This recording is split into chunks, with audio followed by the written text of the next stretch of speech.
वस्तु के रूप में कर। नई नीति का महत्व एवं इसकी शर्तें। परिचय के बदले वस्तु के रूप में कर का प्रश्न वर्तमान में बहुत अधिक ध्यान आकर्षित कर रहा है और बहुत अधिक चर्चा और तर्क को जन्म दे रहा है। ये बिल्कुल स्वाभाविक है, क्योंकि वर्तमान परिस्थितियों में यह वास्तव में नीति के प्रमुख प्रश्नों में से एक है। चर्चा कुछ हद तक अव्यवस्थित है, एक गलती है जिसके लिए बहुत स्पष्ट कारणों से हम सभी को दोषी स्वीकार करना होगा। इसलिए यह अधिक उपयोगी होगा कि प्रश्न को उसके सामयिक पहलू से नहीं, बल्कि सामान्य सिद्धांत के पहलू से देखने का प्रयास किया जाए। दूसरे शब्दों में, उस तस्वीर की सामान्य मौलिक पृष्ठभूमि की जांच करना जिस पर हम वर्तमान नीति के निश्चित व्यावहारिक उपायों के पैटर्न का पता लगा रहे हैं।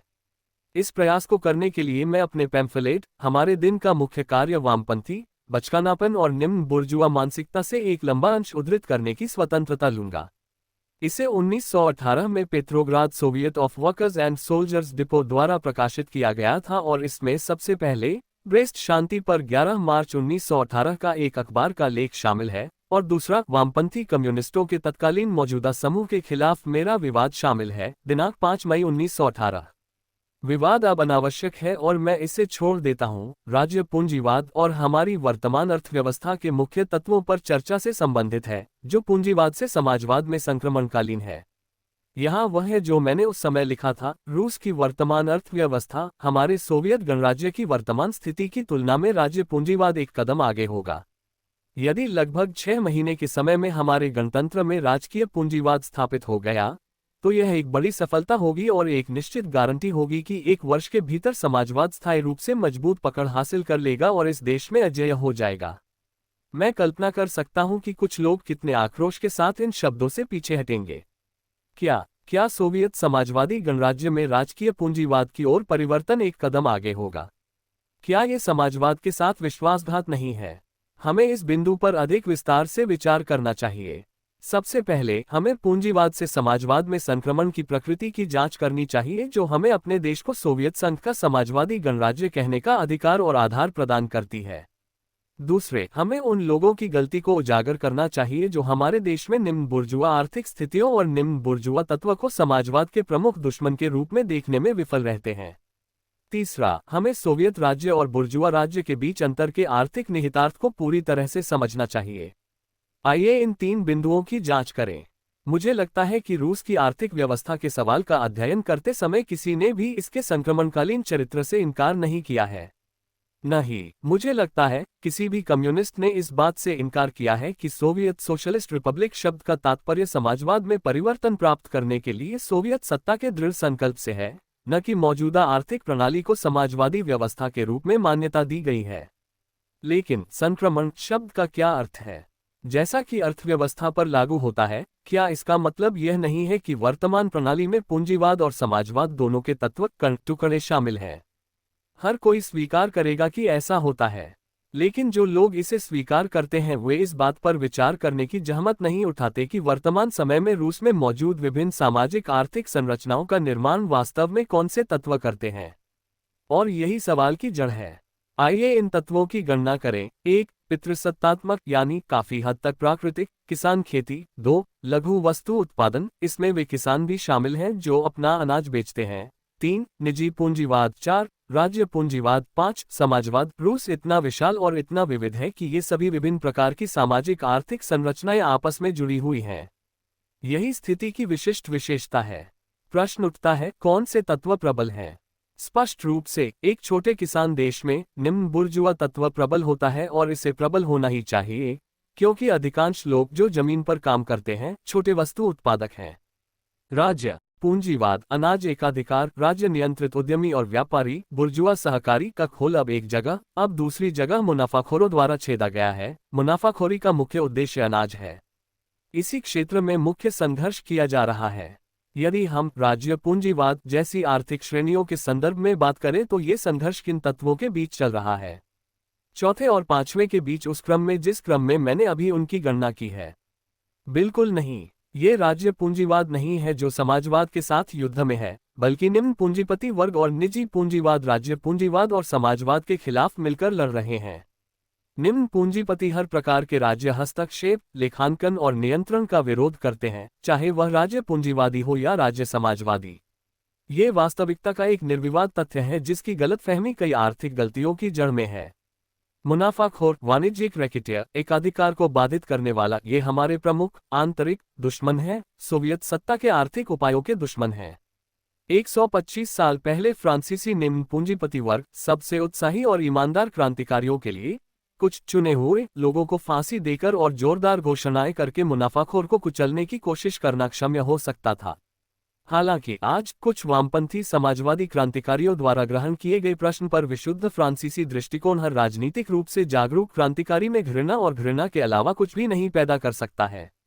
हम भली भांति जानते हैं कि मुनाफाखोरी का आर्थिक आधार छोटे मालिक, जो रूस में असाधारण रूप से व्यापक है, और निजी पूंजीवाद दोनों हैं, जिसका हर छोटा पूंजीपति एजेंट है। हम जानते हैं कि इस निम्न बुर्जुआ ऑक्टोपस के लाखों जाल समय समय पर श्रमिकों के विभिन्न वर्गों को घेरते हैं कि राज्य के एकाधिकार के बजाय मुनाफाखोरी हमारे सामाजिक और आर्थिक जीव के हर छिद्र में अपना रास्ता बना लेती है। जो लोग इसे देखने में असफल होते हैं वे अपनी अंधता से दर्शाते हैं कि वे निम्न बुर्जुआ पूर्वाग्रहों के गुलाम हैं।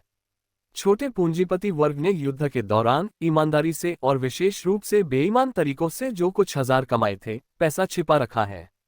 वे विशिष्ट आर्थिक प्रकार हैं, यानी मुनाफाखोरी और निजी पूंजीवाद का आधार हैं। धन एक प्रमाणपत्र है जो धारक को सामाजिक धन प्राप्त करने का अधिकार देता है, और छोटे मालिकों का एक बड़ा वर्ग, जिनकी संख्या लाखों में है, इस प्रमाणपत्र से चिपके रहते हैं और इसे राज्य से छिपाते हैं। वे समाजवाद या साम्यवाद में विश्वास नहीं करते हैं और सर्वहारा तूफान आने तक समय चिन्हित करते हैं। या तो हम छोटे पूंजीपति वर्ग को अपने नियंत्रण और लेखांकन के अधीन कर दें। हम ऐसा कर सकते हैं यदि हम गरीबों को, यानी बहुसंख्यक आबादी या अर्ध सर्वहारा लोगों को, राजनीतिक रूप से जागरूक सर्वहारा मोहरा के इर्द गिर्द संगठित करते हैं, या वे हमारे श्रमिकों को उखाड़ फेंकेंगे। सत्ता को निश्चित रूप से और अनिवार्य रूप से क्रांति के रूप में नेपोलियन और कैवेग्नेक द्वारा उखाड़ फेंका गया था, जो क्षुद्र स्वामित्व की इसी धरती से उभरे थे। सवाल ऐसे ही खड़ा है। इस मामले पर हम यही एकमात्र दृष्टिकोण अपना सकते हैं। वह क्षुद्र बुर्जुआ जो हजारों की संख्या में जमाखोरी करता है, वह राजकीय पूंजीवाद का दुश्मन है। वह इन हजारों लोगों को सिर्फ अपने लिए, गरीबों के खिलाफ किसी भी प्रकार के राज्य नियंत्रण के विरोध में नियोजित करना चाहता है।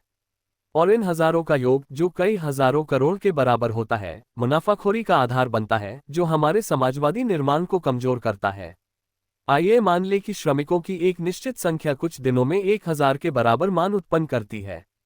तो चलिए मान लेते हैं कि इनमें से 200 छोटी मोटी मुनाफाखोरी, विभिन्न प्रकार के गबन और छोटे मालिकों द्वारा सोवियत आदेशों और विनियमों की चोरी के कारण गायब हो जाते हैं।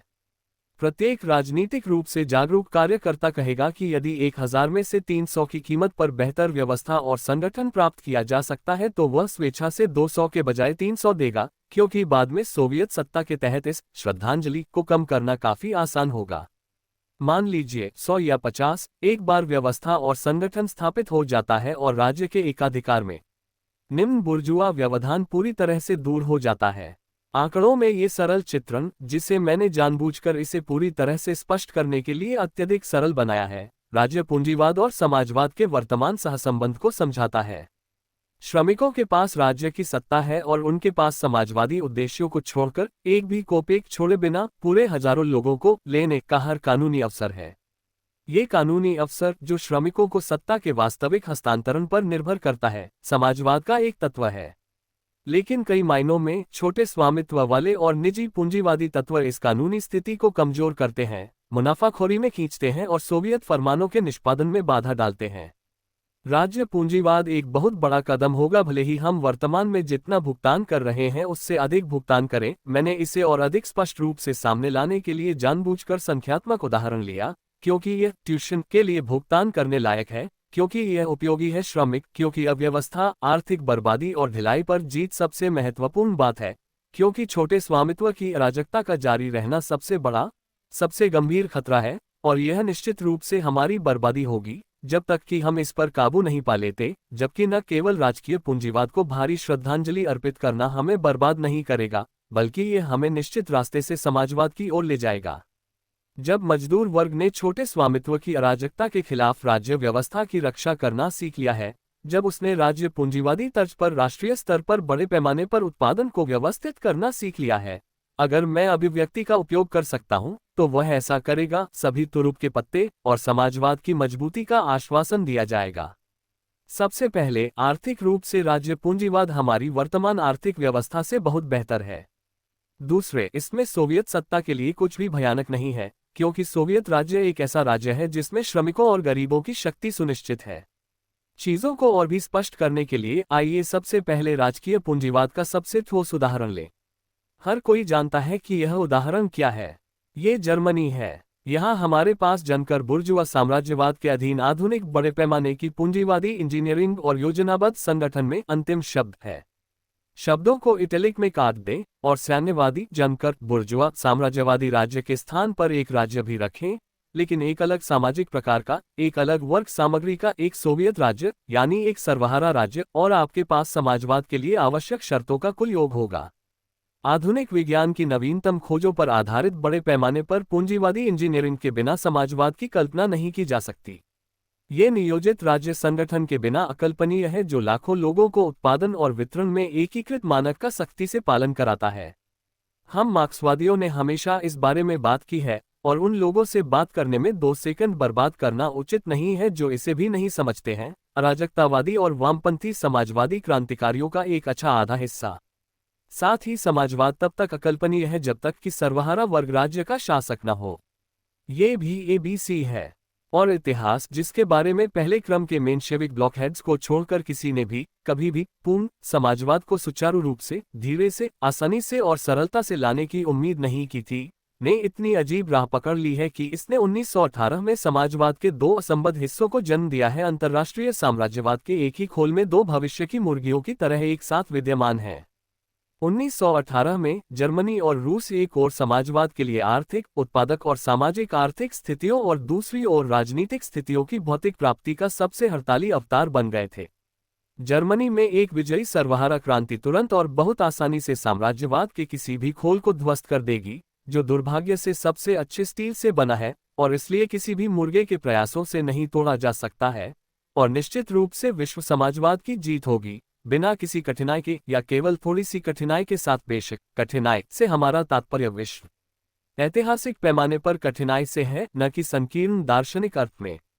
जबकि जर्मनी में क्रांति अभी भी आगे आने में धीमी है, हमारा काम जर्मनों के राज्य पूंजीवाद का अध्ययन करना है, इसकी नकल करने में कोई कसर नहीं छोड़ना और बर्बर रूस द्वारा पश्चिमी संस्कृति की नकल को तेज करने के लिए तानाशाही तरीकों को अपनाने से पीछे नहीं हटना है, बर्बरता से लड़ने में बर्बर तरीकों का उपयोग करने में संकोच किए बिना।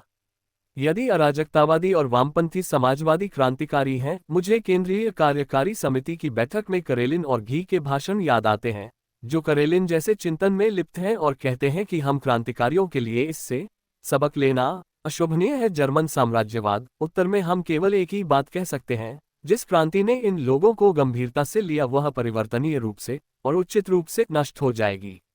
वर्तमान में रूस में निम्न बुर्जुआ पूंजीवाद प्रचलित है, और यह एक ही रास्ता है जो बड़े पैमाने के राज्य पूंजीवाद और समाजवाद दोनों की ओर जाता है, एक ही मध्यस्थ स्टेशन के माध्यम से, जिसे राष्ट्रीय लेखांकन और उत्पादन और वितरण का नियंत्रण कहा जाता है। उद्धरण चिन्ह। जो लोग इसे समझने में असफल रहते हैं वे अर्थशास्त्र में अक्षम्य गलती कर रहे हैं। या तो वे जीवन के तथ्यों को नहीं जानते हैं, यह नहीं देखते हैं कि वास्तव में क्या मौजूद है और सच्चाई का सामना करने में असमर्थ हैं, या वे खुद को पूंजीवाद के साथ समाजवाद की तुलना करने तक ही सीमित रखते हैं और ठोस रूपों और चरणों का अध्ययन करने में विफल रहते हैं। हमारे देश में जो परिवर्तन हो रहा है, कोष्ठक में ये कहा जाए कि यह वही सैद्धांतिक गलती है जिसने नोवाया ज़िज़न और वेपरियोड शिविर के सर्वश्रेष्ठ लोगों को गुमराह किया। इनमें से सबसे बुरे और औसत दर्जे के लोग अपनी मूर्खता और मूर्खता के कारण पूंजीपति वर्ग के पीछे चले जाते हैं, जिनसे वे भयभीत रहते हैं। उनमें से सर्वश्रेष्ठ ये समझने में विफल रहे हैं कि यह कारण नहीं था कि समाजवाद के शिक्षकों ने पूंजीवाद से समाजवाद में संक्रमण की एक पूरी अवधि की बात की और नए समाज की लंबी प्रसव पीड़ा पर जोर दिया। और यह नया समाज फिर से एक अमूर्तता है जो इस या उस समाजवादी राज्य को बनाने के विविध, अपूर्ण और ठोस प्रयासों की एक श्रृंखला से गुजरकर ही अस्तित्व में आ सकता है। ऐसा इसलिए है क्योंकि रूस राज्य पूंजीवाद और समाजवाद राष्ट्रीय लेखांकन और नियंत्रण के लिए सामान्य जमीन को पार किए बिना यहां मौजूद आर्थिक स्थिति से आगे नहीं बढ़ सकता है, जो कि राज्य पूंजीवाद की ओर विकास के साथ दूसरों के साथ साथ खुद को भी डराने का प्रयास है। बिल्कुल सैद्धांतिक बकवास है। ये किसी के विचारों को विकास के सच्चे मार्ग से भटका रहा है और यह समझने में असफल हो रहा है कि यह मार्ग क्या है। व्यवहार में ये हमें छोटे स्वामित्व वाले पूंजीवाद की ओर वापस खींचने के बराबर है। पाठक को ये समझाने के लिए कि यह पहली बार नहीं है कि मैंने राज्य पूंजीवाद की इतनी उच्च सराहना की है और मैंने इसे बोल्शेविकों के सत्ता पर कब्जा करने से पहले दिया था, मैं अपने पैम्फलेट द इम्पेंडिंग से निम्नलिखित अंश को उद्धृत करने की स्वतंत्रता लेता हूँ। तबाही और उसका मुकाबला कैसे करें, सितंबर 1917 में लिखी गई। जनकर पूंजीवादी राज्य के स्थान पर जमींदार पूंजीवादी राज्य का स्थानापन्न करने का प्रयास करें। एक क्रांतिकारी लोकतांत्रिक राज्य, अर्थात एक ऐसा राज्य जो क्रांतिकारी तरीके से सभी विशेषाधिकारों को समाप्त कर देता है और क्रांतिकारी तरीके से पूर्ण लोकतंत्र पेश करने से डरता नहीं है। आप पाएंगे कि वास्तव में क्रांतिकारी लोकतांत्रिक राज्य को देखते हुए राज्य एकाधिकार पूंजीवाद अनिवार्य रूप से और अपरिहार्य रूप से एक कदम का तात्पर्य है समाजवाद की ओर, क्योंकि समाजवाद राज्य पूंजीवादी एकाधिकार से अगला कदम मात्र है। राज्य एकाधिकार पूंजीवाद समाजवाद के लिए एक पूर्ण भौतिक तैयारी है। समाजवाद की दहलीज, इतिहास की सीढ़ी पर एक पायदान जिसके और समाजवाद नामक पायदान के बीच कोई मध्यवर्ती पायदान नहीं है। कृपया ध्यान दें कि यह तब लिखा गया था जब केरेंस की सत्ता में थे कि हम सर्वहारा वर्ग की तानाशाही पर नहीं, समाजवादी राज्य पर नहीं, बल्कि क्रांतिकारी लोकतांत्रिक राज्य पर चर्चा कर रहे हैं। क्या ये स्पष्ट नहीं है कि हम इस राजनीतिक सीढ़ी पर जितना ऊपर खड़े होंगे, जितना अधिक हम समाजवादी राज्य और सोवियत में सर्वहारा वर्ग की तानाशाही को पूरी तरह से शामिल करेंगे, हमें राज्य पूंजीवाद से उतना ही कम डरना चाहिए। क्या ये स्पष्ट नहीं है कि भौतिक, आर्थिक और उत्पादक दृष्टिकोण से हम अभी तक समाजवाद की दहलीज पर नहीं हैं? क्या ये स्पष्ट नहीं है कि हम उस दहलीज को पार किए बिना समाजवाद के दरवाजे से नहीं गुजर सकते जिस तक हम अभी तक नहीं पहुंचे हैं? निम्नलिखित भी अत्यंत शिक्षाप्रद है। जब हमने केंद्रीय कार्यकारी समिति में कॉमरेड बुखारिन के साथ बहस की तो उन्होंने अन्य बातों के अलावा घोषणा की कि विशेषज्ञों के लिए उच्च वेतन के सवाल पर वे लेनिन के दाईं ओर थे, क्योंकि इस मामले में उन्होंने कोई विचलन नहीं देखा। सिद्धांत रूप से मार्क्स के शब्दों को ध्यान में रखते हुए कि कुछ शर्तों के तहत श्रमिक वर्ग के लिए यह अधिक समीचीन है कि उनमें से सभी को खरीद ले, अर्थात पूंजीपतियों के पूरे समूह को, यानी पूंजीपति वर्ग से जमीन खरीद ले, कारखाने, कार्य और उत्पादन के अन्य साधन। ये बहुत दिलचस्प बयान है। आइए मार्क्स के विचार पर ध्यानपूर्वक विचार करें। मार्क्स पिछली सदी के 70 के दशक के ब्रिटेन के बारे में बात कर रहे थे, पूर्व एकाधिकार पूंजीवाद के विकास के चरम बिंदु के बारे में। उस समय ब्रिटेन एक ऐसा देश था जिसमें सैन्यवाद और नौकरशाही किसी भी अन्य की तुलना में कम स्पष्ट थी, एक ऐसा देश जिसमें श्रमिकों द्वारा पूंजीपति वर्ग को खरीदने के अर्थ में समाजवाद की शांतिपूर्ण जीत की सबसे बड़ी संभावना थी। और मार्क्स ने कहा कि कुछ शर्तों के तहत श्रमिक निश्चित रूप से पूंजीपति वर्ग को खरीदने से इनकार नहीं करेंगे। मार्क्स ने खुद को या समाजवादी क्रांति के भावी नेताओं को क्रांति लाने के स्वरूप, तरीकों और साधनों के मामले में प्रतिबद्ध नहीं किया। वह अच्छी तरह से समझते थे कि बड़ी संख्या में नई समस्याएं पैदा होंगी, कि क्रांति के दौरान पूरी स्थिति बदल जाएगी और क्रांति के दौरान स्थिति मौलिक रूप से और अक्सर बदल जाएगी। खैर, और सोवियत रूस के बारे में क्या ये स्पष्ट नहीं है कि सर्वहारा वर्ग द्वारा सत्ता पर कब्जा करने के बाद और शोषकों के सशस्त्र प्रतिरोध और तोड़फोड़ को कुचलने के बाद कुछ स्थितियां प्रबल होती हैं जो उन स्थितियों के अनुरूप होती हैं जो आधी सदी पहले ब्रिटेन में अस्तित्व में थीं, जब समाजवाद में शांतिपूर्ण परिवर्तन शुरू हुआ था। वहां ब्रिटेन में श्रमिकों के प्रति पूंजीपतियों की अधीनता उस समय निम्नलिखित परिस्थितियों के कारण सुनिश्चित की गई होगी। 1. किसानों की अनुपस्थिति के कारण आबादी में श्रमिकों सर्वहाराओं की पूर्ण प्रधानता। ब्रिटेन में 70 के दशक में ऐसे संकेत मिले जिनसे खेतिहर मजदूरों के बीच समाजवाद के बेहद तेजी से फैलने की उम्मीद जगी। 2. ट्रेड यूनियनों में सर्वहारा वर्ग का उत्कृष्ट संगठन। ब्रिटेन उस समय इस संबंध में दुनिया का अग्रणी देश था। 3. सर्वहारा वर्ग की संस्कृति का तुलनात्मक रूप से उच्च स्तर, जिसे राजनीतिक स्वतंत्रता के सदियों के विकास द्वारा प्रशिक्षित किया गया था। 4. सुसंगठित ब्रिटिश पूंजीपतियों की राजनीतिक और आर्थिक प्रश्नों को समझौते से निपटाने की पुरानी आदत। उस समय ब्रिटिश पूंजीपति दुनिया के किसी भी देश के पूंजीपतियों की तुलना में बेहतर संगठित थे। ये श्रेष्ठता अब जर्मनी के पास चली गई है। ये वे परिस्थितियां थीं जिन्होंने उस समय इस विचार को जन्म दिया कि श्रमिकों द्वारा ब्रिटिश पूंजीपतियों की शांतिपूर्ण अधीनता संभव है। हमारे देश में वर्तमान समय में यह अधीनता मौलिक महत्व के कुछ परिसरों, अक्टूबर में जीत और अक्टूबर से फरवरी तक पूंजीपतियों के सशस्त्र प्रतिरोध और तोड़फोड़ द्वारा सुनिश्चित की जाती है।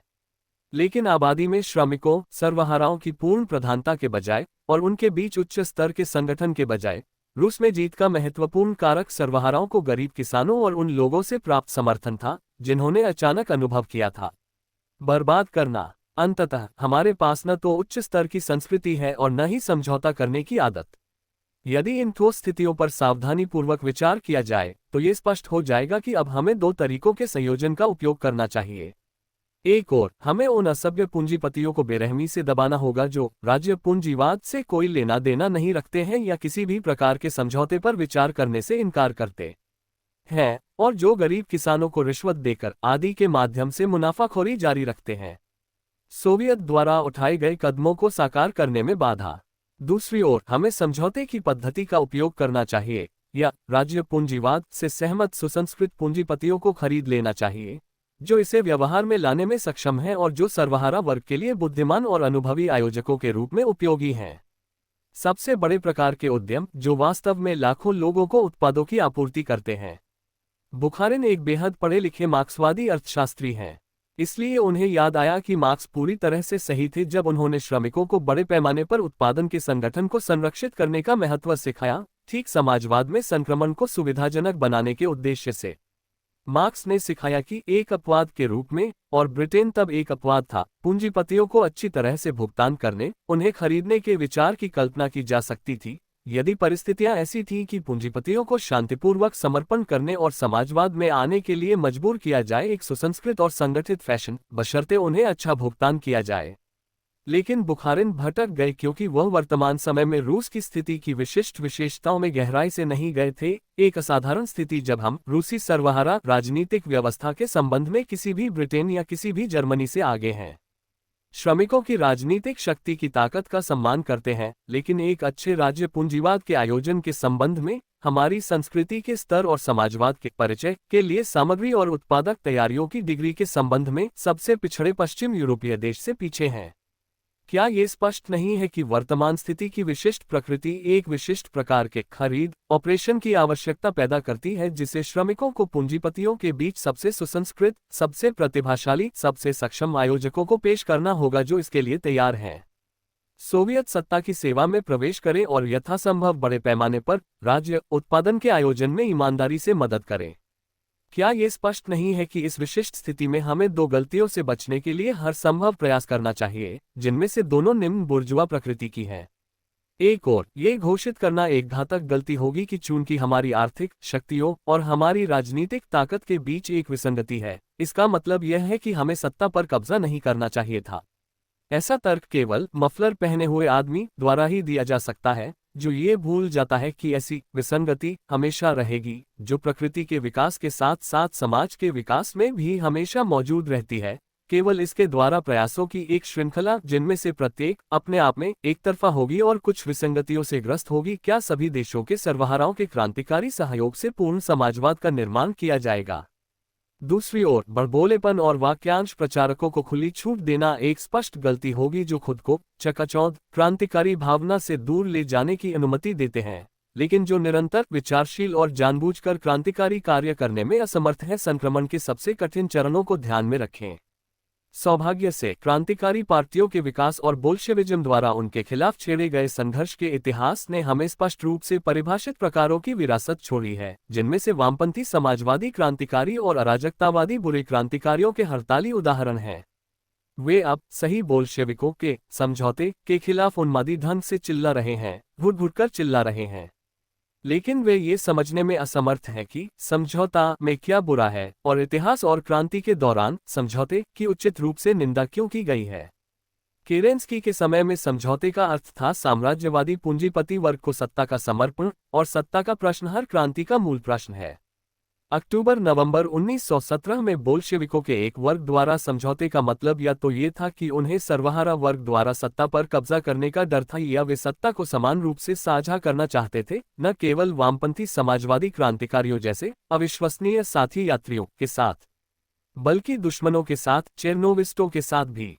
और मेंशेविक उत्तरार्ध ने अनिवार्य रूप से हमें बुनियादी मामलों में बाधा उत्पन्न की होगी, जैसे कि संविधान सभा का विघटन, बोगैवस्की का क्रूर दमन, सोवियत संस्थानों की सार्वभौमिक स्थापना और जब्ती के हर कार्य में अब सत्ता अविश्वसनीय साथी यात्रियों के बिना भी एक ही पार्टी सर्वहारा वर्ग की पार्टी के हाथों में जबत बरकरार और समेकित हो गई है।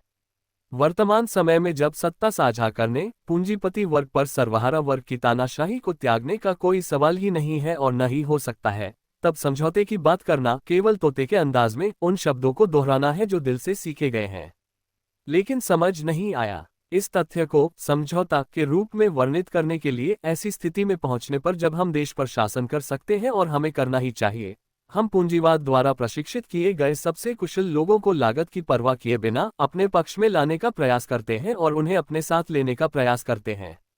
छोटे मालिकाना विघटन के विरुद्ध हमारी सेवा समाजवादी निर्माण के आर्थिक कार्यों के बारे में सोचने में पूर्ण असमर्थता को प्रकट करती है। वस्तु के रूप में कर, व्यापार की स्वतंत्रता और रियायतें ऊपर उद्धृत 1918 के तर्कों में शामिल समयावधियों के संबंध में कई गलतियां हैं। ये उस समय अनुमान से अधिक लंबे निकले, यह आश्चर्य की बात नहीं है, लेकिन हमारी अर्थव्यवस्था के मूल तत्व वैसे ही बने हुए हैं। बहुत बड़ी संख्या में किसान गरीब, सर्वहारा और अर्ध सर्वहारा मध्यम किसान बन गए हैं। इससे छोटे मालिक निम्न बुर्जुआ तत्व में वृद्धि हुई है। 1918-20 के गृह युद्ध ने देश में तबाही को बढ़ा दिया, इसकी उत्पादक शक्तियों की बहाली को धीमा कर दिया और किसी भी अन्य वर्ग की तुलना में सर्वहारा वर्ग का अधिक खून बहाया। इसमें 1920 की फसल की विफलता, चारे की कमी और मवेशियों की हानि को जोड़ा गया, जिसने परिवहन और उद्योग के पुनर्वास को और भी धीमा कर दिया, क्योंकि अन्य चीजों के अलावा इसने लकड़ी ढोने के लिए किसानों के घोड़ों के रोजगार में हस्तक्षेप किया, जो हमारा मुख्य काम था। ईंधन का प्रकार परिणामस्वरूप 1921 के वसंत में राजनीतिक स्थिति ऐसी थी कि किसानों की स्थिति में सुधार करने और उनकी उत्पादक शक्तियों को बढ़ाने के लिए तत्काल बहुत दृढ़ और जरूरी कदम उठाने पड़े। किसान क्यों, मजदूर क्यों नहीं? क्योंकि मजदूरों की हालत सुधारने के लिए आपको अनाज और ईंधन की जरूरत है। संपूर्ण अर्थव्यवस्था के दृष्टिकोण से वर्तमान समय में ये सबसे बड़ी अड़चन है, क्योंकि किसानों की स्थिति में सुधार और उनकी उत्पादक शक्तियों को बढ़ाने के अलावा अनाज के उत्पादन और संग्रह तथा ईंधन के भंडारण और वितरण को बढ़ाना असंभव है। हमें किसानों से शुरुआत करनी होगी। जो लोग इसे समझने में असफल होते हैं और सोचते हैं कि किसानों को सबसे आगे रखना सर्वहारा वर्ग की तानाशाही का त्याग है या ऐसा कुछ, वे बस सोचना बंद नहीं करते हैं और खुद को शब्दों की शक्ति से प्रभावित होने देते हैं। सर्वहारा वर्ग की तानाशाही सर्वहारा वर्ग द्वारा नीति की दिशा है। सर्वहारा वर्ग अग्रणी और शासक वर्ग के रूप में नीति को इस तरह से निर्देशित करने में सक्षम होना चाहिए कि सबसे जरूरी और विषम समस्या को सबसे पहले हल किया जा सके। वर्तमान समय में सबसे जरूरी काम ऐसे उपाय करना है जिससे किसान खेती की उत्पादक शक्तियों में तुरंत वृद्धि हो। केवल इसी तरीके से श्रमिकों की स्थिति में सुधार करना, श्रमिकों और किसानों के बीच गठबंधन को मजबूत करना और सर्वहारा वर्ग की तानाशाही को मजबूत करना संभव होगा। जिस सर्वहारा या सर्वहारा वर्ग का प्रतिनिधि ने इस तरह से श्रमिकों की स्थिति में सुधार करने से इनकार कर दिया, वह वास्तव में खुद को श्वेतरक्षकों और पूंजीपतियों का साथी साबित करेगा। इस तरह से इसे करने से इनकार करने का अर्थ है श्रमिकों के शिल्प हितों को उनके वर्ग हितों से ऊपर रखना और पूरे श्रमिक वर्ग के हितों, उसकी तानाशाही, जमींदारों और पूंजीपतियों के खिलाफ किसानों के साथ उसके गठबंधन और उसके नेतृत्व का बलिदान देना। श्रमिकों के तात्कालिक, अल्पकालिक और आंशिक लाभ के लिए पूंजी के जुए से श्रमिकों की मुक्ति के संघर्ष में भूमिका। इस प्रकार पहली चीज जो हमें चाहिए वह है किसानों की उत्पादक शक्तियों को बढ़ाने के लिए तत्काल और गंभीर उपाय। हमारी खाद्य नीति में महत्वपूर्ण बदलाव किए बिना ऐसा नहीं किया जा सकता। ऐसा ही एक परिवर्तन वस्तु के रूप में कर द्वारा अधिशेष विनियोजन प्रणाली का प्रतिस्थापन था, जिसका अर्थ है कर का भुगतान करने के बाद कम से कम स्थानीय आर्थिक विनिमय में एक मुक्त बाजार। इस परिवर्तन का सार क्या है? इस मुद्दे पर गलत विचार व्यापक हैं। वे मुख्य रूप से इस तथ्य के कारण हैं कि संक्रमण के अर्थ का अध्ययन करने या इसके निहितार्थ निर्धारित करने का कोई प्रयास नहीं किया जा रहा है। यह माना जा रहा है कि परिवर्तन सामान्य रूप से साम्यवाद से सामान्य रूप से बुर्जुआ व्यवस्था में है। इस गलती का प्रतिकार करने के लिए मई 1918 में कही गई बात का उल्लेख करना होगा। वस्तुओं के रूप में कर उस विशिष्ट युद्ध साम्यवाद से, जो अत्यधिक अभाव, बर्बादी और युद्ध द्वारा हम पर थोपा गया था, उत्पादों के नियमित समाजवादी विनिमय की ओर संक्रमण के रूपों में से एक है। उत्तरार्ध अपनी बारी में समाजवाद से साम्यवाद में संक्रमण के रूपों में से एक है, जिसमें मुख्य रूप से छोटी किसान आबादी के कारण विशिष्ट विशेषताएं हैं। इस विशिष्ट युद्ध साम्यवाद के तहत हमने वास्तव में सेना की आवश्यकताओं को पूरा करने और श्रमिकों को बनाए रखने के लिए किसानों से उनकी सारी अधिशेष राशि और कभी कभी उनकी आवश्यकताओं का एक हिस्सा भी ले लिया। इसमें से अधिकांश हमने कागजी मुद्रा के लिए ऋण पर लिया, लेकिन इसके लिए हमने एक बर्बाद छोटे किसान देश में जमींदारों और पूंजीपतियों को नहीं पीटा होता। तथ्य यह है कि हमने ऐसा किया हमारे शोषकों को दुनिया के सबसे शक्तिशाली देशों से मिली मदद के बावजूद न केवल वीरता के उन चमत्कारों को दर्शाता है जो मजदूर और किसान अपनी मुक्ति के संघर्ष में कर सकते हैं, इससे ये भी पता चलता है कि जब मेंशेविकों, समाजवादी क्रांतिकारियों और ट्रोत्स्की एंड कंपनी ने हमें इस युद्ध साम्यवाद के लिए दोषी ठहराया तो वे पूंजीपति वर्ग के अनुचर के रूप में कार्य कर रहे थे। हम इसके लिए श्रेय के पात्र हैं। कितना श्रेय है, ये भी उतना ही महत्वपूर्ण तथ्य है। ये युद्ध और बर्बादी ही थी जिसने हमें युद्ध साम्यवाद में मजबूर किया। यह ऐसी नीति नहीं थी और हो भी नहीं सकती जो सर्वहारा वर्ग के आर्थिक कार्यों के अनुरूप हो। यह एक कामचलाऊ चीज थी। एक छोटे किसान देश में अपनी तानाशाही का प्रयोग करने वाले सर्वहारा वर्ग की सही नीति किसानों द्वारा आवश्यक निर्मित वस्तुओं के बदले में अनाज प्राप्त करना है। यह एकमात्र प्रकार की खाद्य नीति है जो सर्वहारा वर्ग के कार्यों से मेल खाती है और समाजवाद की नींव को मजबूत कर सकती है और इसकी पूर्ण जीत की ओर ले जा सकती है। वस्तु के रूप में कर इस नीति में एक परिवर्तन है। हम अभी भी युद्ध के बोझ से इतने बर्बाद और कुचले हुए हैं जो कल जारी था और पूंजीपतियों की लोलुपता और द्वेष के कारण कल फिर से शुरू हो सकता है कि हम किसानों को अपने सारे अनाज के बदले में निर्मित सामान नहीं दे सकते। जरूरत इस बात से अवगत होकर हम कर को वस्तु के रूप में लागू कर रहे हैं, अर्थात हमें सेना और श्रमिकों के लिए जितना न्यूनतम अनाज चाहिए हम कर के रूप में लेंगे और बाकी को निर्मित वस्तुओं के बदले में प्राप्त करेंगे। कुछ और भी है जिसे हमें नहीं भूलना चाहिए। हमारी गरीबी और बर्बादी इतनी अधिक है कि हम एक झटके में बड़े पैमाने पर समाजवादी राज्य उद्योग को बहाल नहीं कर सकते। ये बड़े औद्योगिक केंद्रों में अनाज और ईंधन के बड़े भंडार खराब हो चुकी मशीनरी को बदलने आदि के साथ किया जा सकता है। अनुभव ने हमें आश्वस्त किया है कि यह एक झटके में नहीं किया जा सकता है और हम जानते हैं कि विनाशकारी साम्राज्यवादी युद्ध के बाद सबसे धनी और सबसे उन्नत देश भी वर्षों की लंबी अवधि में ही इस समस्या को हल करने में सक्षम होंगे। इसलिए कुछ हद तक छोटे उद्योग को बहाल करने में मदद करना आवश्यक है जो राज्य मशीनों, कच्चे माल, ईंधन और भोजन के बड़े भंडार की मांग नहीं करता है और जो किसान खेती को तुरंत कुछ सहायता प्रदान कर सकता है और इसकी वृद्धि कर सकता है। उत्पादक शक्तियां तुरंत। इस सब का असर क्या होगा?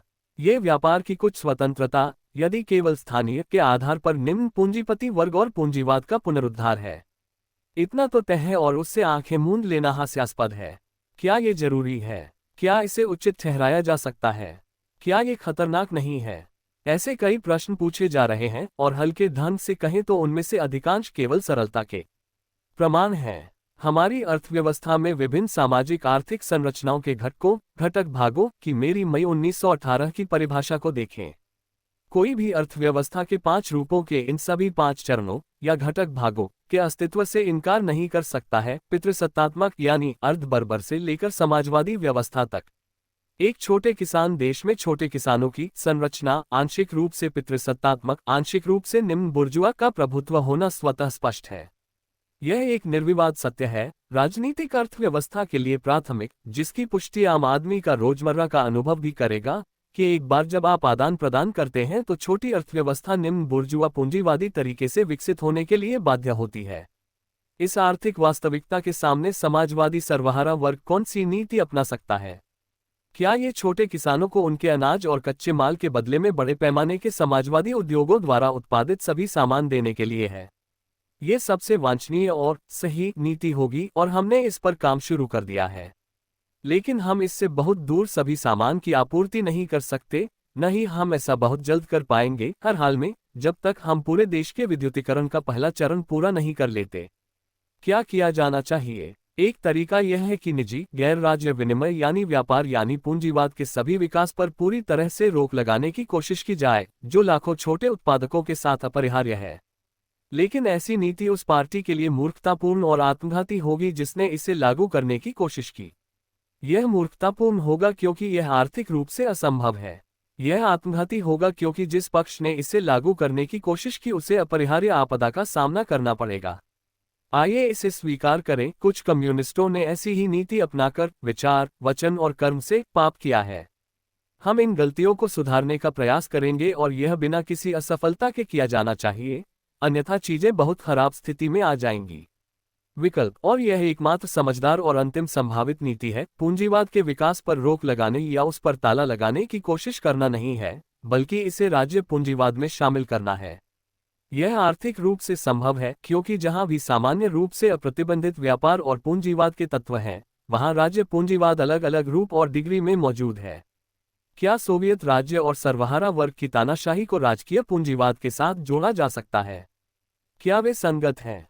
बेशक वे कर रहे हैं।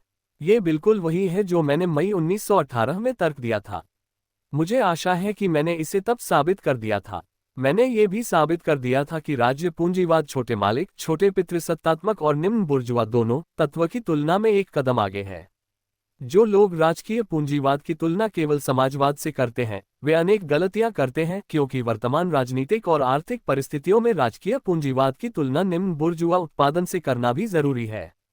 पूरी समस्या सैद्धांतिक और व्यावहारिक दृष्टि से पूंजीवाद के विकास, जो कुछ हद तक और कुछ समय के लिए अपरिहार्य है, को राज्य पूंजीवाद के चैनलों में निर्देशित करने के सही तरीकों को ढूंढना है और यह निर्धारित करना है कि हमें इसे कैसे रोकना है। निकट भविष्य में समाजवाद में इसके परिवर्तन को सुनिश्चित करने की शर्तों के बारे में। इस समस्या के समाधान तक पहुंचने के लिए हमें सबसे पहले अपने आप को यथासंभव स्पष्ट रूप से चित्रित करना होगा कि सोवियत प्रणाली के भीतर और सोवियत राज्य के ढांचे के भीतर राज्य पूंजीवाद क्या होगा और क्या व्यवहार में हो सकता है। रियायतें इस बात का सबसे सरल उदाहरण है कि कैसे सोवियत सरकार पूंजीवाद के विकास को राज्य पूंजीवाद के चैनलों में निर्देशित करती है और राज्य पूंजीवाद को प्रत्यारोपित करती है। अब हम सभी सहमत हैं कि रियायतें आवश्यक हैं, लेकिन क्या हम सभी ने इसके निहितार्थों के बारे में सोचा है? अर्थव्यवस्था के उपर्युक्त रूपों और उनके अंतर्संबंधों के आलोक में सोवियत प्रणाली के तहत रियायतें क्या हैं? वे छोटे मालिक, पितृसत्तात्मक और निम्न बुर्जुआ तत्व के खिलाफ सोवियत यानी सर्वहारा राज्य सत्ता और राज्य पूंजीवाद के बीच एक समझौता, एक गठबंधन, एक गुट है। रियायतग्राही एक पूंजीपति है। वह लाभ के लिए पूंजीवादी तर्ज पर अपना व्यवसाय चलाता है और अत्यधिक लाभ या कच्चा माल प्राप्त करने के लिए सर्वहारा सरकार के साथ एक समझौते में प्रवेश करने को तैयार है, जिसे वह अन्यथा प्राप्त नहीं कर सकता है या केवल बड़ी कठिनाई के साथ प्राप्त कर सकता है। सोवियत सत्ता उत्पादक शक्तियों के विकास और तुरंत या बहुत कम समय में माल की बढ़ी हुई मात्रा हासिल करने से हासिल होती है। मान लीजिए हमारे पास सैकड़ों तेल क्षेत्र, खदानें और वन क्षेत्र हैं। हम उन सभी का विकास नहीं कर सकते क्योंकि हमारे पास मशीनों, भोजन और परिवहन की कमी है। यही कारण है कि हम अन्य क्षेत्रों के विकास के लिए कुछ नहीं कर रहे हैं। बड़े उद्यमों के अपर्याप्त विकास के कारण छोटे मालिक का तत्व अपने सभी रूपों में अधिक स्पष्ट है और यह आसपास की और बाद में पूरी किसान खेती की गिरावट, उसकी उत्पादक शक्तियों के विघटन में परिलक्षित होता है। सोवियत सत्ता में उसके विश्वास में गिरावट, चोरी और बड़े पैमाने पर छोटी, सबसे खतरनाक मुनाफाखोरी आदि रियायतों के रूप में राज्य पूंजीवाद को लगाकर सोवियत सरकार छोटे उत्पादन के मुकाबले बड़े पैमाने के उत्पादन को मजबूत करती है, उन्नत उत्पादन को बढ़ावा देती है, पिछड़े उत्पादन के विरुद्ध और मशीनी उत्पादन हाथ के उत्पादन के विरुद्ध।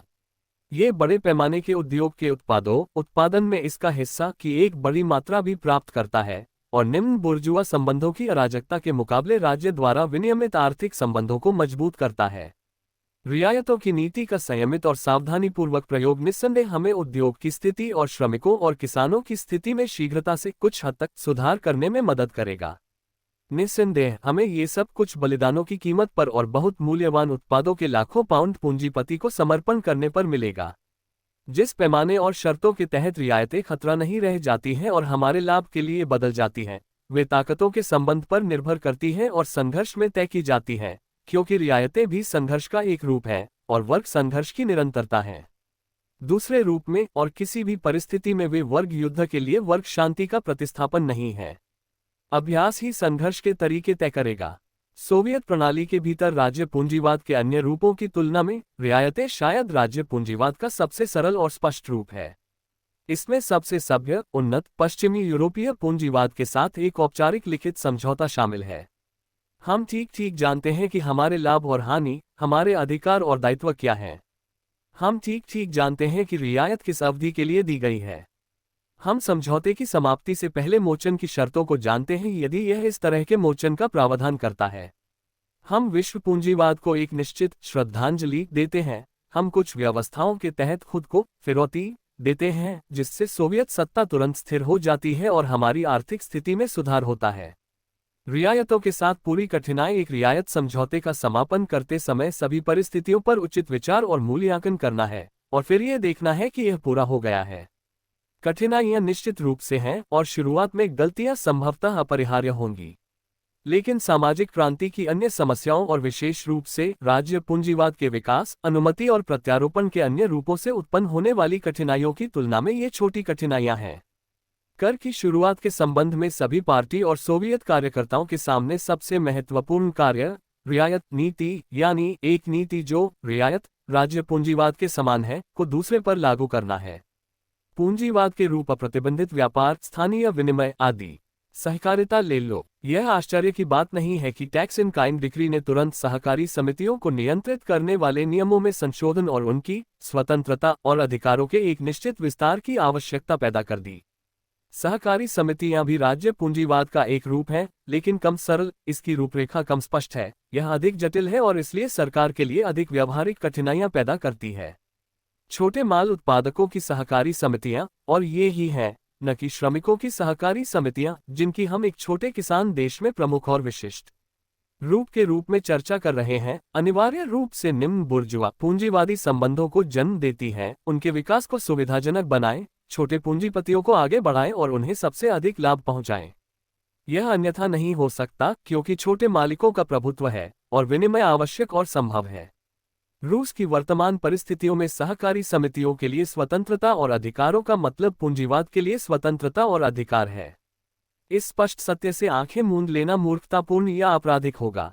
लेकिन निजी पूंजीवाद के विपरीत सोवियत प्रणाली के तहत सहकारी पूंजीवाद एक प्रकार का राज्य पूंजीवाद है, और इस तरह ये वर्तमान समय में हमारे लिए फायदेमंद और उपयोगी है, निश्चित रूप से कुछ हद तक।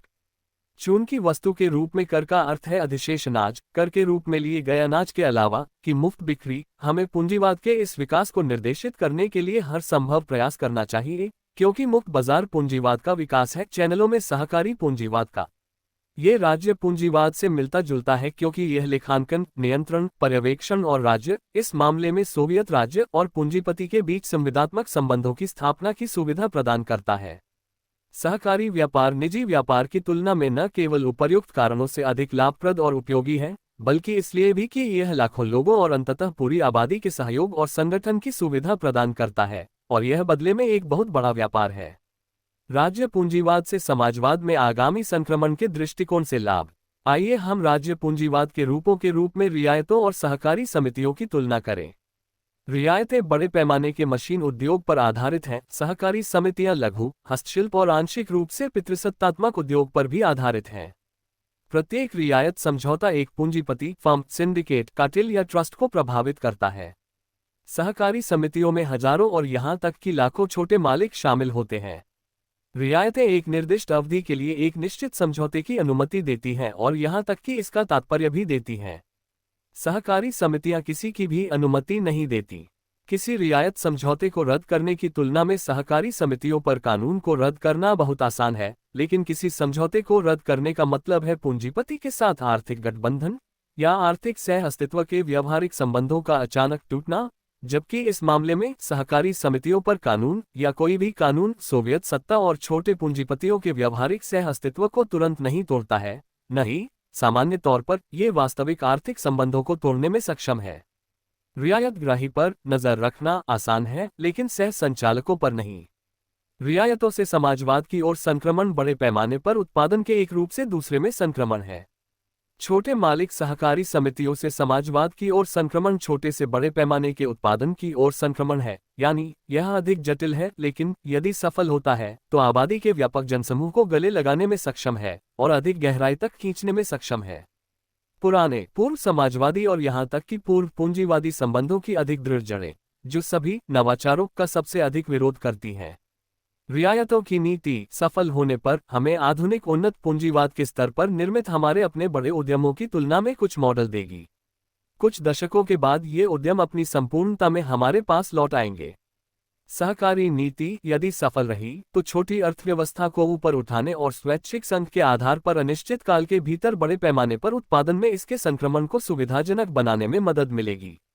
राजकीय पूंजीवाद का तीसरा रूप लीजिए। राज्य पूंजीपति को एक व्यापारी के रूप में सूचीबद्ध करता है और उसे राज्य के सामानों की बिक्री और छोटे उत्पादकों की उपज की खरीद पर एक निश्चित कमीशन देता है। चौथा रूप, राज्य पूंजीवादी उद्यमी को एक औद्योगिक प्रतिष्ठान, तेल क्षेत्र, वनपथ, भूमि इत्यादि पट्टे पर देता है, जो राज्य से संबंधित होते हैं। पट्टा एक रियायत समझौते के समान होता है। हम राज्य पूंजीवाद के इन दो बाद के रूपों का कोई उल्लेख नहीं करते हैं, हम उन पर कोई विचार या ध्यान नहीं देते हैं। इसलिए नहीं कि हम मजबूत और चतुर हैं, बल्कि इसलिए कि हम कमजोर और मूर्ख हैं। हम अश्लील सच्चाई को सीधे तौर पर सामने देखने से डरते हैं और अक्सर बड़े हुए धोखे के आगे झुक जाते हैं। हम दोहराते रहते हैं कि हम पूंजीवाद से समाजवाद की ओर बढ़ रहे हैं, लेकिन हम की एक अलग तस्वीर प्राप्त करने की जहमत नहीं उठाते। इस तस्वीर को स्पष्ट रखने के लिए हमें अपनी राष्ट्रीय अर्थव्यवस्था के घटक भागों, इसके सभी विविध रूपों की पूरी सूची बिना किसी अपवाद के लगातार ध्यान में रखनी चाहिए, जो मैंने 5 मई 1918 के अपने लेख में दी थी। हम सर्वहारा वर्ग की उन्नत टुकड़ी मोहरा सीधे समाजवाद की ओर बढ़ रही है, लेकिन उन्नत दल संपूर्ण सर्वहारा वर्ग का केवल एक छोटा सा हिस्सा है, जबकि बाद वाला बदले में पूरी आबादी का केवल एक छोटा सा हिस्सा है। यदि हम समाजवाद में अपने तत्काल संक्रमण की समस्या को सफलतापूर्वक हल करने में सक्षम हैं, तो हमें ये समझना चाहिए कि पूर्व पूंजीवादी संबंधों से समाजवाद में संक्रमण के लिए कौन से मध्यस्थ पथ, तरीके, साधन और उपकरण आवश्यक हैं। पूरी बात यह है, आरएसएफएसआर के मानचित्र को देखें। उन विशाल क्षेत्रों में दर्जनों बड़े सभ्य राज्यों के लिए जगह है, जो वोलोगदा के उत्तर में, रोस्टोव ऑन डॉन और सेराटोव के दक्षिण पूर्व में, ओरेनबर्ग और ओम्स्क के दक्षिण में और टॉम्स्क के उत्तर में। वे पितृसत्तात्मकता और अर्ध एवं सर्वथा बर्बरता का क्षेत्र हैं। और रूस के बाकी हिस्सों के किसान जंगलों के बारे में क्या, जहां गांवों और रेलवे के बीच कई मील देहाती ट्रैक, या यूं कहें कि ट्रैक रहित देश स्थित है, यानी बड़े शहरों, बड़े पैमाने के उद्योग, पूंजीवाद के साथ भौतिक संबंध और संस्कृति। क्या वह भी थोक पितृसत्तात्मकता, ओब्लुमोविज्म और अर्ध बर्बरता का क्षेत्र नहीं है? क्या रूस की वर्तमान स्थिति से तत्काल समाजवाद की ओर परिवर्तन संभव है? हाँ, ये कुछ हद तक है, लेकिन एक शर्त पर, जिसकी सटीक प्रकृति अब हम जानते हैं। वैज्ञानिक कार्य के एक महान टुकड़े के लिए धन्यवाद जो पूरा हो चुका है। यह विद्युतीकरण है। यदि हम सैकड़ों जिला विद्युत ऊर्जा स्टेशनों का निर्माण करते हैं, अब हम जानते हैं कि इनका निर्माण कहाँ और कैसे किया जा सकता है और किया जाना चाहिए, और हर गांव में विद्युत शक्ति पहुंचाते हैं। यदि हमें पर्याप्त संख्या में विद्युत मोटरें और अन्य मशीनरी मिल जाती है, तो हमें इसकी आवश्यकता नहीं होगी, या शायद ही पितृसत्तात्मकता और समाजवाद के बीच किसी संक्रमण चरण या मध्यस्थ संबंध की आवश्यकता होगी। लेकिन हम अच्छी तरह से जानते हैं कि इस एक स्थिति के पहले चरण को पूरा करने में ही कम से कम 10 साल लगेंगे। इस अवधि को तभी कम किया जा सकता है जब ब्रिटेन, जर्मनी या संयुक्त राज्य अमेरिका जैसे देशों में सर्वहारा क्रांति विजयी हो। अगले कुछ वर्षों में हमें उन मध्यस्थ कड़ियों के बारे में सोचना सीखना चाहिए जो पितृसत्तात्मकता और छोटे उत्पादन से समाजवाद में संक्रमण को सुविधाजनक बना सकते हैं। हम बार बार कहते रहते हैं कि पूंजीवाद अभिशाप है और समाजवाद वरदान है, लेकिन ऐसा तर्क गलत है, क्योंकि यह मौजूदा आर्थिक रूपों की समग्रता को ध्यान में रखने में विफल रहता है और उनमें से केवल दो को ही अलग करता है। समाजवाद की तुलना में पूंजीवाद एक अभिशाप है।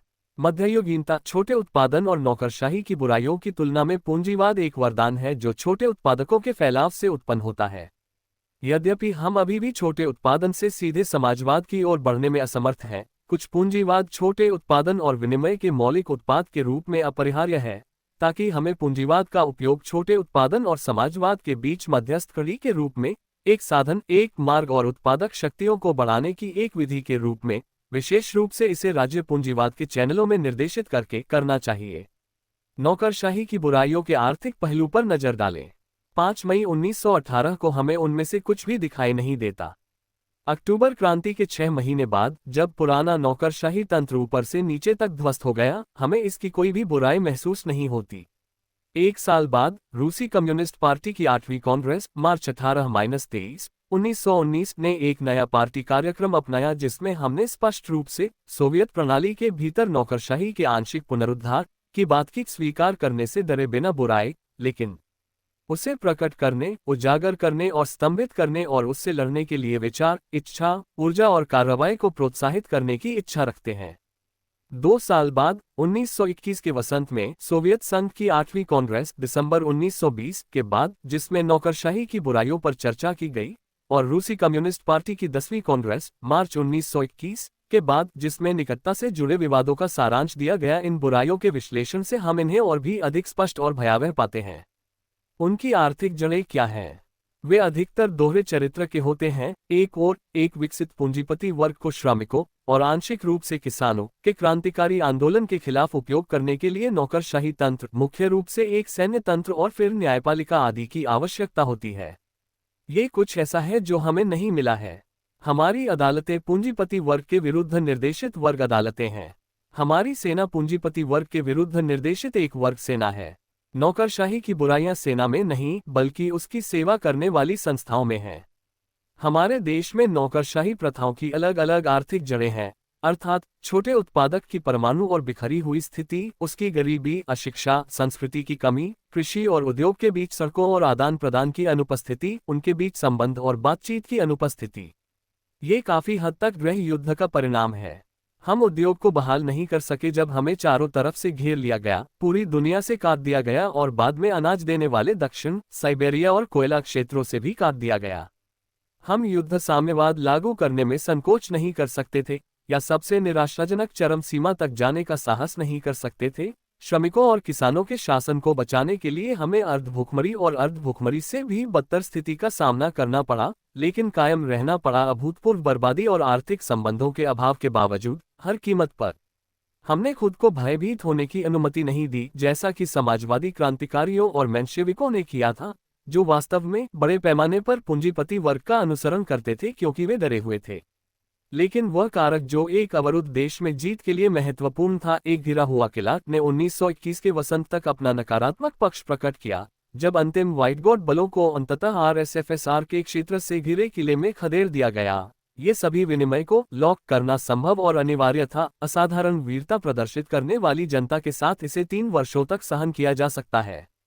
उसके बाद छोटे उत्पादकों की बर्बादी बढ़ गई और उद्योग में बड़े पैमाने की बहाली में और देरी हुई और स्थगित कर दी गई। नौकरशाही प्रथाओं ने घेराबंदी की विरासत के रूप में और छोटे उत्पादकों के अलग थलग और दलित राज्य पर निर्मित अधिरचना ने खुद को पूरी तरह से प्रकट किया।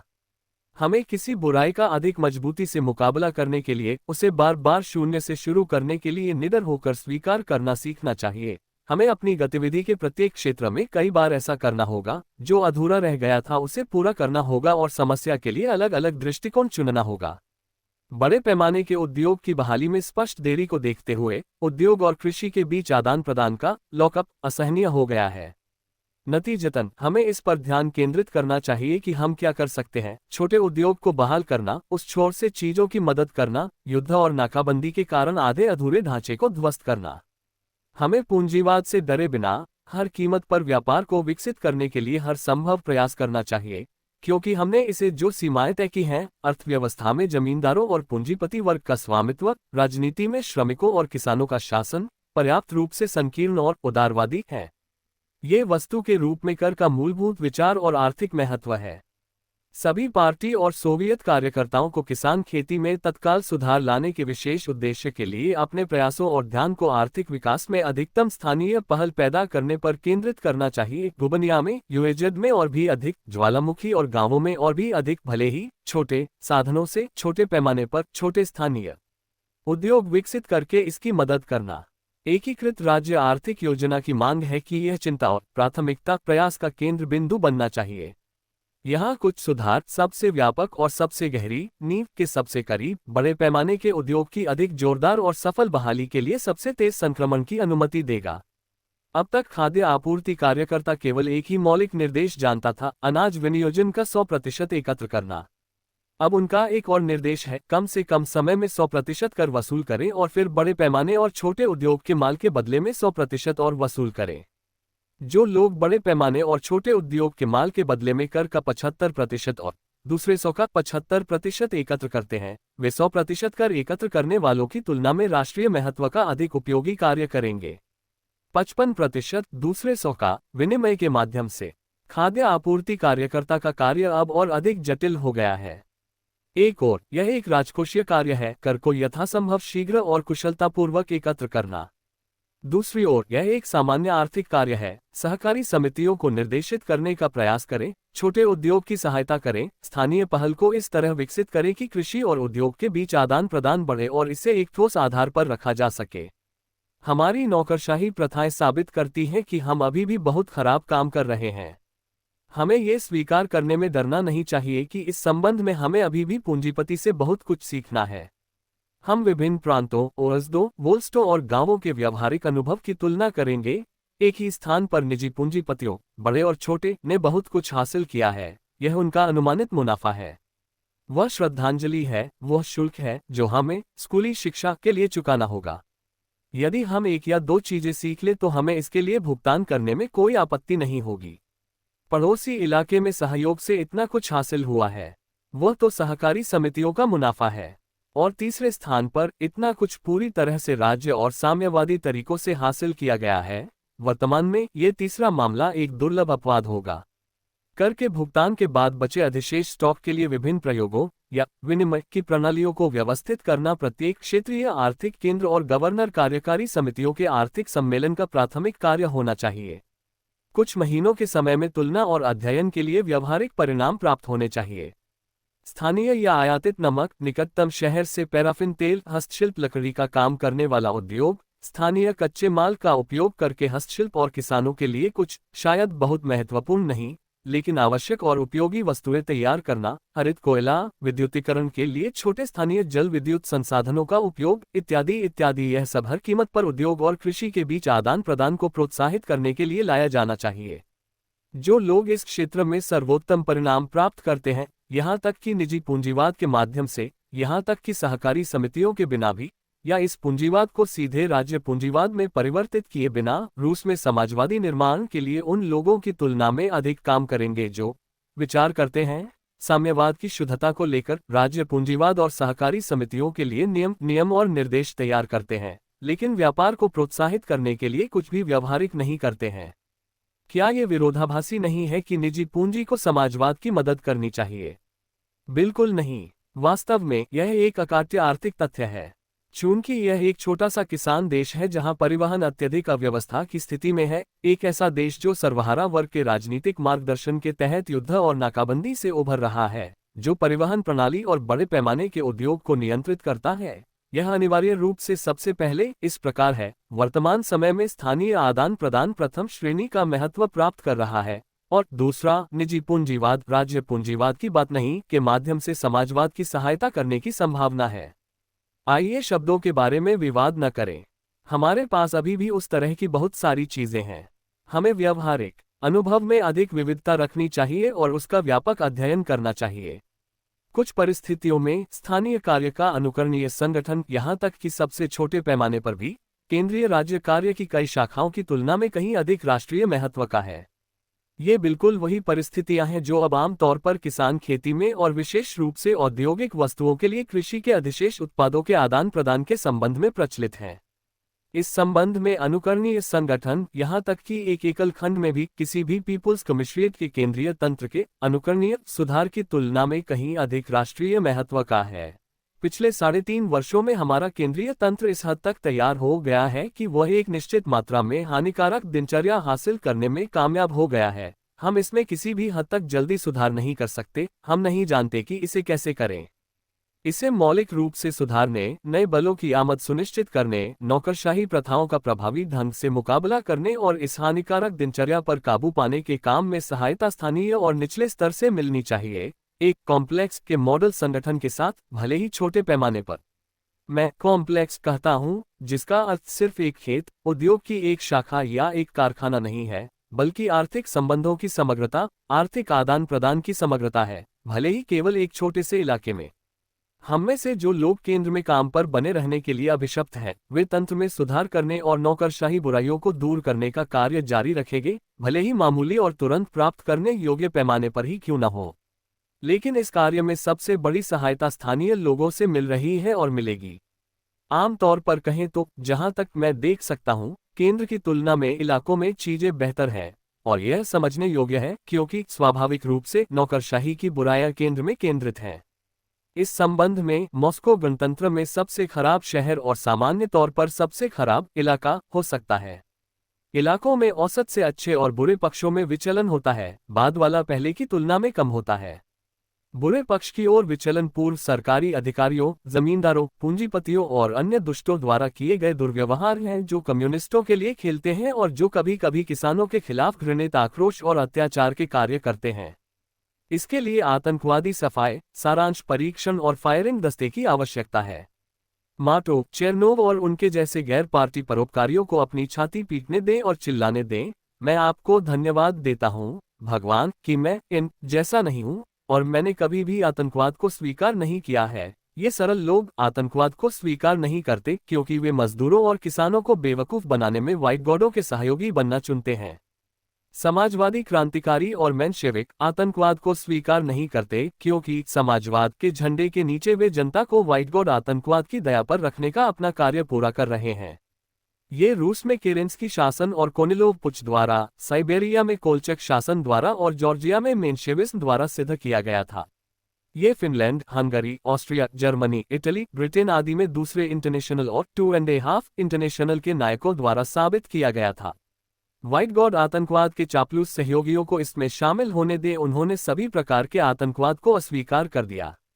हम कड़वी और असंदिग्ध सच्चाई बोलेंगे, अभूतपूर्व संकट से घिरे देशों में पुराने संबंधों का टूटना और 1914-18 के साम्राज्यवादी युद्ध के बाद वर्ग संघर्ष की तीव्रता, और इसका मतलब है कि दुनिया के सभी देश आतंकवाद पाखंडियों और मुहावरों के बावजूद इससे छुटकारा नहीं पाया जा सकता। या तो व्हाइट गॉड, अमेरिकी, ब्रिटिश, आयरलैंड, इतालवी, फांसीवादी, जर्मन, हंगेरियन और अन्य प्रकार का बुर्जुआ आतंकवाद, या लाल सर्वहारा आतंकवाद। कोई मध्यम मार्ग नहीं है, कोई तीसरा मार्ग नहीं है, न ही कोई हो सकता है।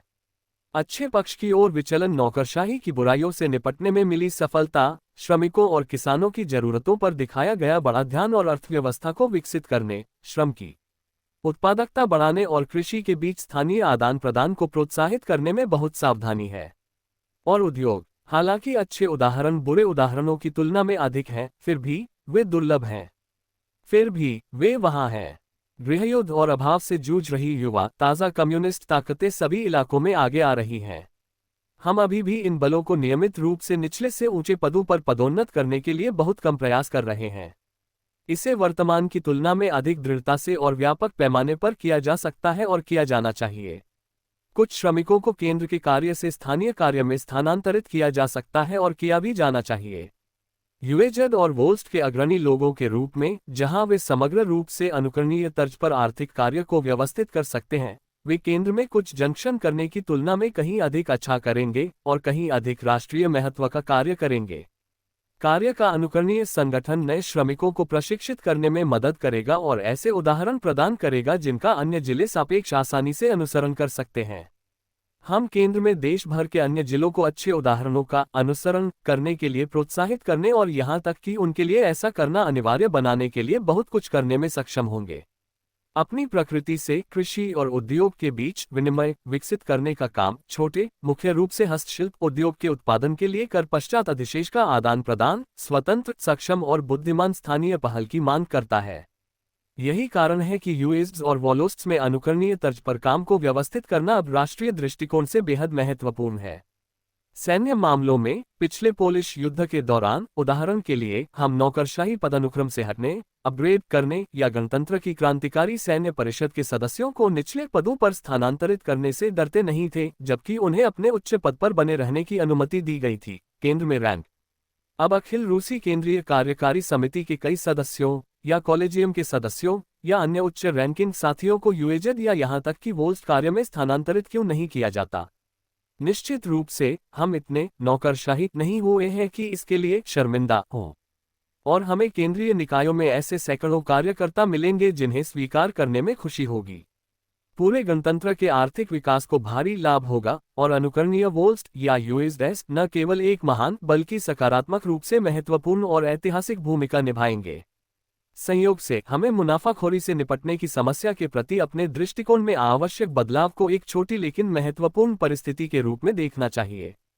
हमें उचित व्यापार को बढ़ावा देना चाहिए जो राज्य के नियंत्रण से बच न जाए। इसे विकसित करना हमारे लाभ के लिए है, लेकिन राजनीतिक आर्थिक अर्थ में मुनाफाखोरी को उचित व्यापार से अलग नहीं किया जा सकता है। व्यापार की स्वतंत्रता पूंजीवाद है, पूंजीवाद मुनाफाखोरी है। इसे नजरअंदाज करना हास्यास्पद होगा। तो फिर क्या किया जाना चाहिए? क्या हम घोषित करें कि मुनाफाखोरी अब दंडनीय नहीं रहेगी? नहीं, हमें मुनाफाखोरी पर सभी कानूनों को संशोधित और फिर से तैयार करना चाहिए, और सभी चोरी और राज्य नियंत्रण, पर्यवेक्षण और लेखांकन की हर प्रत्यक्ष या अप्रत्यक्ष, खुली या छिपी चोरी को दंडनीय अपराध घोषित करना चाहिए, और वास्तव में दोगुनी गंभीरता के साथ मुकदमा चलाया जाना चाहिए।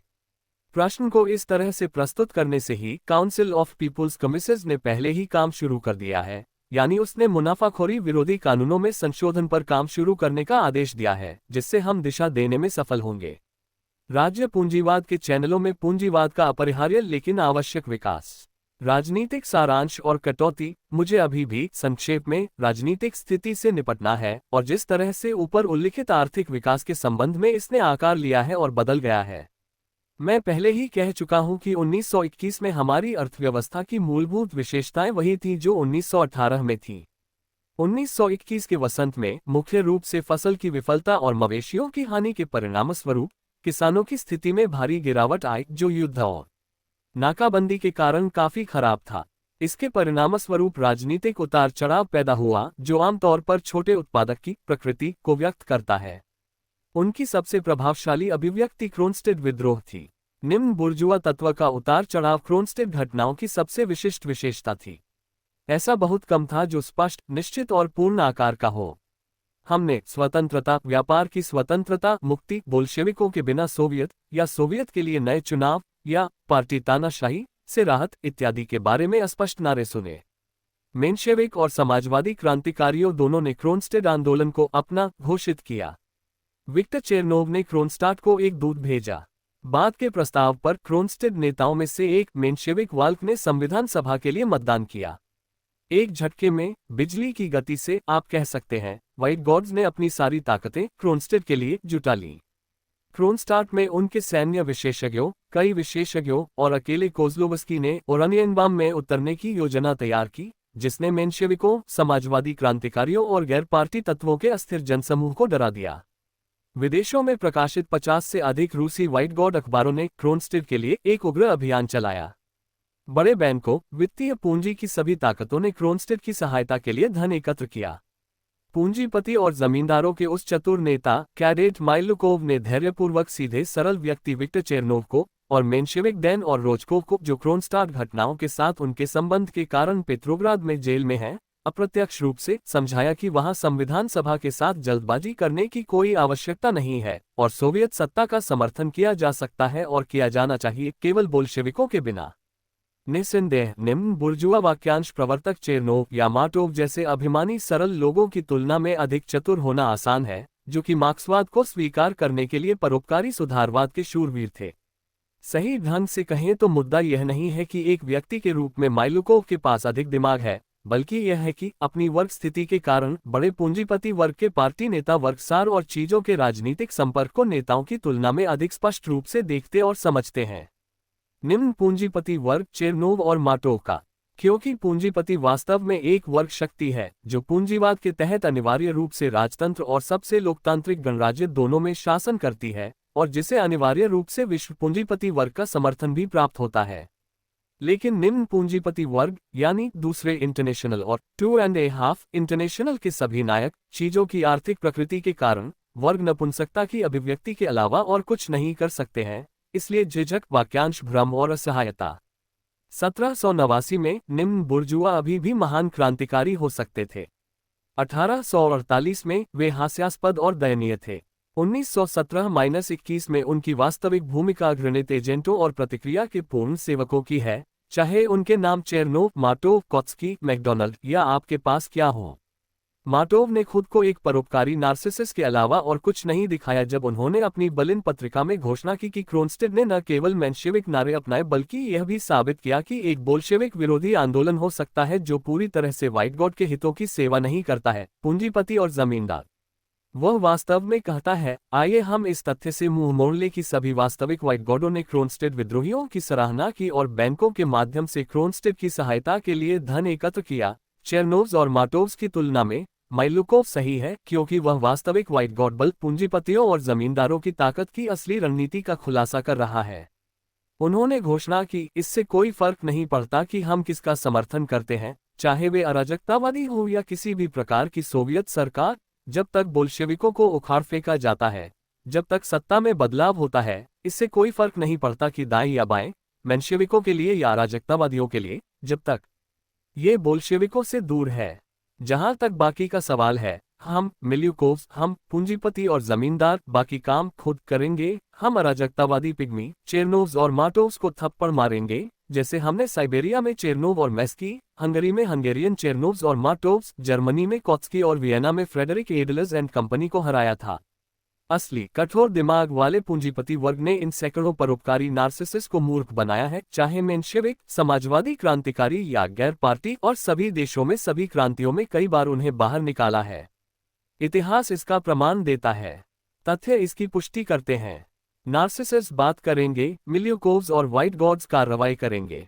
मिल्युकोव बिल्कुल सही है जब वे कहते हैं, अगर केवल बोल्शेविकों से सत्ता हटती है, चाहे वह थोड़ी सी दाईं ओर हो या बाईं ओर, बाकी सब अपने आप संभाल लेंगे। ये वर्ग सत्य है, जिसकी पुष्टि सभी देशों में क्रांतियों के इतिहास और मध्य युग के बाद से सदियों के आधुनिक इतिहास से होती है।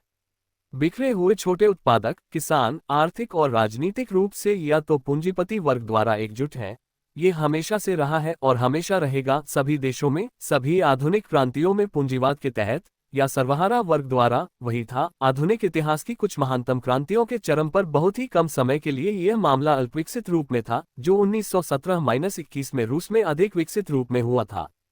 केवल नार्सिसस ही तीसरे पथ और तीसरी ताकत के बारे में बात करेंगे और सपने देखेंगे। भारी कठिनाई के साथ और हताश संघर्षों के दौरान बोल्शेविकों ने एक सर्वहारा मोहरा को प्रशिक्षित किया है जो शासन करने में सक्षम है। उन्होंने सर्वहारा वर्ग की तानाशाही का निर्माण और सफलतापूर्वक बचाव किया है। 4 वर्षों के व्यवहारिक अनुभव के परीक्षण के बाद रूस में वर्ग शक्तियों का संबंध दिन की तरह स्पष्ट हो गया है। एकमात्र क्रांतिकारी वर्ग का फौलादी और संयमित मोहरा, डगमगाता निम्न बुर्जुआ तत्व और माइलुको पूंजीपति और जमींदार विदेश में घात लगाए बैठे थे और विश्व पूंजीपति वर्ग द्वारा समर्थित थे। ये बिल्कुल स्पष्ट है, केवल उत्तरार्धी किसी भी सत्ता परिवर्तन का लाभ उठाने में सक्षम है और निश्चित रूप से ऐसा करेंगे। ऊपर उद्धृत 1918 के पैम्फलेट में ये बात बहुत स्पष्ट रूप से रखी गई थी। प्रमुख शत्रु पेटी बुर्जुआ तत्व है। या तो हम इसे अपने नियंत्रण और लेखांकन के अधीन कर दें, या ये श्रमिकों की शक्ति को निश्चित रूप से और अनिवार्य रूप से उखाड़ फेंकेगा, जैसे कि नेपोलियन और कैविग्नेक द्वारा क्रांति को उखाड़ फेंका गया था, जो क्षुद्र स्वामित्व की इसी धरती से उभरे थे। सवाल यही खड़ा है। इस मामले पर हम केवल यही दृष्टिकोण अपना सकते हैं। 5 मई 1918 के पैम्फलेट से उद्धृत ऊपर देखें। हमारी ताकत पूर्ण स्पष्टता और रूसी और अंतर्राष्ट्रीय दोनों मौजूदा वर्ग परिमाणों पर गंभीर विचार करने में निहित है और इससे उत्पन्न होने वाली अटूट ऊर्जा, लौह संकल्प और संघर्ष की भक्ति में। हमारे कई दुश्मन हैं, लेकिन वे एकजुट नहीं हैं या अपने मन को नहीं जानते हैं, जैसे सभी छोटे पूंजीपति, सभी मार्टोव और चेरनोव, सभी गैर पार्टी तत्व और अराजकतावादी। लेकिन हम एकजुट हैं प्रत्यक्ष रूप से आपस में और परोक्ष रूप से सभी देशों के सर्वहाराओं के साथ। हम वही जानते हैं जो हम चाहते हैं। यही कारण है कि हम विश्व स्तर पर अजेय हैं, हालांकि यह कम से कम लंबी या छोटी अवधि के लिए व्यक्तिगत सर्वहारा क्रांतियों की हार की संभावना को रोकता नहीं है। निम्न बुर्जुआ तत्व को तत्व कहने का अच्छा कारण है, क्योंकि यह वास्तव में कुछ ऐसा है जो सबसे अधिक अनाकार, अनिश्चित और अचेतन है। निम्न बुर्जुआ नार्सिसिस की कल्पना है कि सार्वभौमिक मताधिकार पूंजीवाद के तहत छोटे उत्पादक की प्रकृति को समाप्त कर देता है। वास्तव में ये चर्च, प्रेस, शिक्षकों, पुलिस, सैन्यवादियों और हजारों प्रकार के आर्थिक उत्पीड़न के माध्यम से पूंजीपति वर्ग को बिखरे हुए छोटे उत्पादकों को अधीन करने में मदद करता है। जीवन की बर्बादी, अभाव और कठिन परिस्थितियां झिझक को जन्म देती हैं। एक दिन पूंजीपति वर्ग के लिए, दूसरा दिन सर्वहारा वर्ग के लिए। केवल मजबूत सर्वहारा हिरावल ही इस उतार चढ़ाव को झेलने और उस पर काबू पाने में सक्षम है। 1921 के वसंत की घटनाओं ने एक बार फिर समाजवादी क्रांतिकारियों और मेंशेविकों की भूमिका को उजागर किया। वे पूंजीपतियों और जमींदारों के पक्ष में सत्ता परिवर्तन करने के लिए बोल्शेविकों से पीछे हटने के लिए ढुलमुल निम्न बुर्जुआ तत्व की मदद करते हैं। मेंशेविकों और समाजवादी क्रांतिकारियों ने अब गैर पार्टी भेष धारण करना सीख लिया है। ये बात पूरी तरह से साबित हो चुकी है।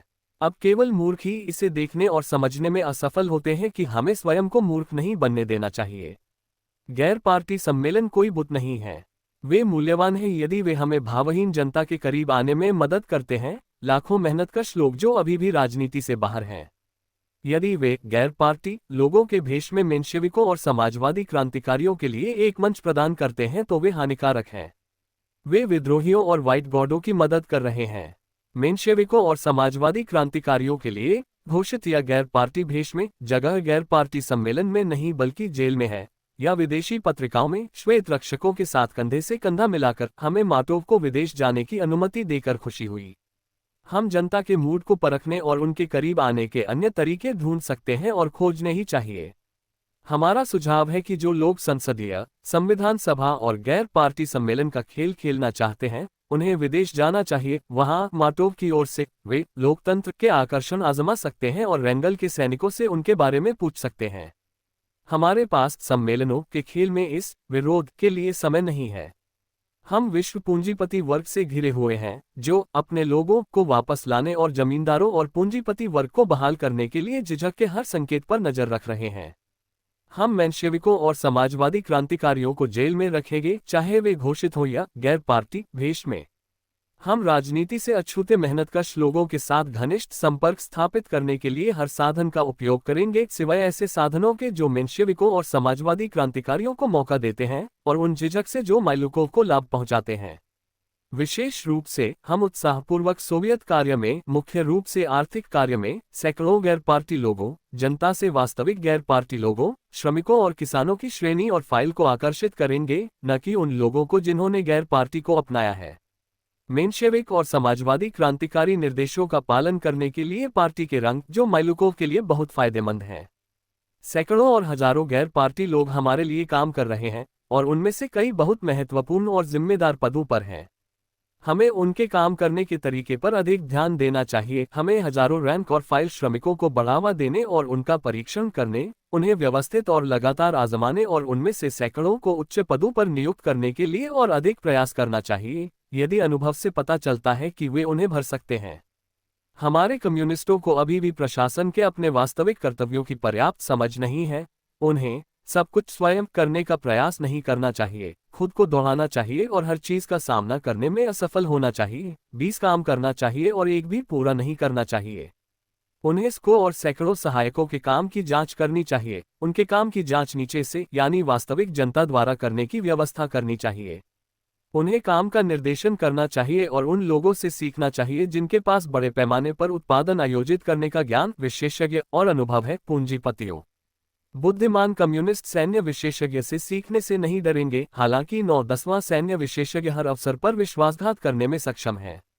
बुद्धिमान कम्युनिस्ट किसी पूंजीपति से सीखने से नहीं डरेगा, चाहे वह बड़ा पूंजीपति रियायतग्राही हो, कमीशन एजेंट हो या छोटा पूंजीपति सहकारी आदि हो। हालांकि पूंजीपति सैन्य विशेषज्ञ से बेहतर नहीं है। क्या हमने लाल सेना में विश्वासघाती सैन्य विशेषज्ञों को पकड़ना, ईमानदार और कर्तव्यनिष्ठों को सामने लाना और कुल मिलाकर हजारों और दसियों हजार सैन्य विशेषज्ञों का उपयोग करना नहीं सीखा? हम इंजीनियरों और शिक्षकों के साथ वही काम अपरंपरागत तरीके से करना सीख रहे हैं। हालांकि हम इसे उतना अच्छा नहीं कर रहे हैं जितना हमने लाल सेना में किया था। वहां डेनिकिन और कोलचाक ने हमें प्रेरित किया, हमें और अधिक तेजी से सीखने के लिए मजबूर किया, परिश्रमपूर्वक और बुद्धिमानी से। हम इसे फिर से अपरंपरागत तरीके से कमीशन एजेंटों, राज्य के लिए काम करने वाले खरीदारों, छोटे पूंजीवादी सहकारी संचालकों, उद्यमी रियायतग्राहियों आदि के साथ करना भी सीखेंगे। मजदूरों और किसानों की जनता की स्थिति में तुरंत सुधार की जरूरत है और हम गैर पार्टी ताकतों सहित नई ताकतों को उपयोगी कार्यों में लगाकर इसे हासिल करेंगे।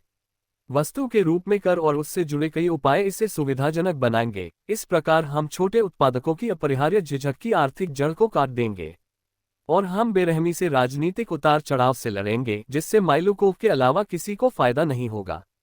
डगमगाने वाले बहुत हैं, हम कम हैं।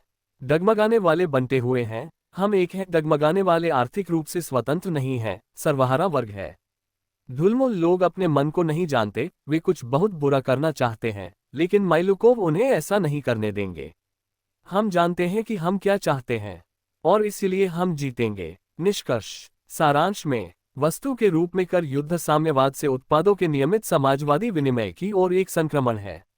1920 में फसल की विफलता के कारण हुई अत्यधिक बर्बादी ने इस परिवर्तन को तत्काल आवश्यक बना दिया है, क्योंकि बड़े पैमाने के उद्योग को तेजी से बहाल करना असंभव था। सबसे पहला काम किसानों की स्थिति में सुधार करना है।